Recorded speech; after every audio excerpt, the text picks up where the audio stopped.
Hello, itong avocado ni Mami. Ano mo yung natanggal yung sanga, puro bunga, yun yung nakuha ko sa isang. Ito, wala ka naman ito. Akin na eh, oh. First harvest. Ayan, oh. Ah, second harvest na yan. Second. Second harvest. Yeah. Hmm. Wala kami, Laki, oh. wala kami. Laki-laki. Tapos, ayan oh, laki oh. Ito nga. Ayan oh. Ayan oh. Nung nagbunga siya dati, ganyan kalaki. Ayan oh. Hindi, mas Yun. malaki ngayon. So it gets bigger and bigger. Oo. Kaya. Ito pa isa oh. Mami. Oh, ito dalawa. Ito parang sili naman. Para sili. Lalaki pa yan. Mhm. Hindi ko na-expect na may bunga yan. Here. Ito isa. Ito. Malaki. Oh yeah, may ito. May. Ito, mas malaki ng doon. Mas malaki. Okay. Para kahilog pa lang. Kasi pag hilog na, matabis na yun. Pero mas gusto ko yung hinog namin. Ay, hilog na. Yung- Bukas na kunin, santay mo na lang.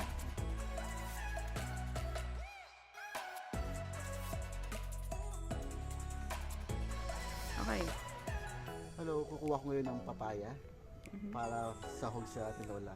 Meron na kaming lemongrass na sa bahay. May lemongrass kami. Kami may mga gulay, may manok na din. Ngayon ang papaya. Do you need a knife maybe? Me? Ayan na, palaglag na. Oh, ayan, palaglag na. Huh? Yeah. Ayan na. Okay. Ah, dalawa mi. Lagyan sa gusto pizza. And then, kuha ka na ng orange. Orange. Okay. Puta ng orange. Saka konting malong ganyan na yun. Ipapagatas ako. Para kay Marco. Ano gusto niyo yung orange ito? Okay, pikit. Lagyan parang matagas pan.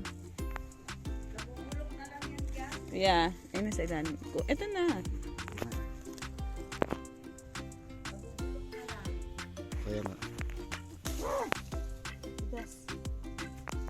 Ang galing no? Kahit pala hindi pa napipitas, magtagakaroon din siya ng molds.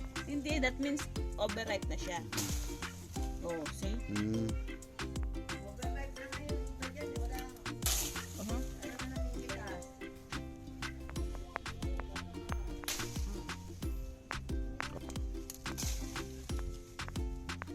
So kukuha ko ngayon ng malunggay.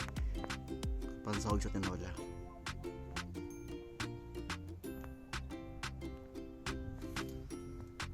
This is calamansi.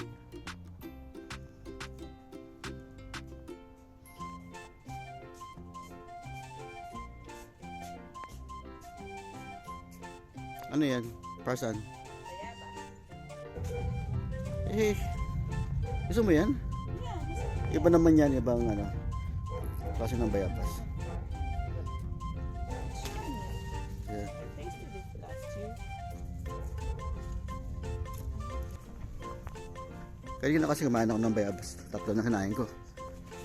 Sa labas. Ito naman sa loob. Yan. Oh, hinog din ito.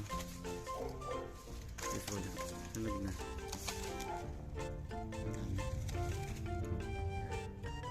Bayabas oh.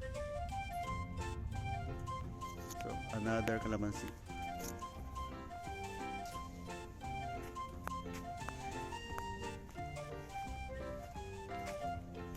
Isa sili.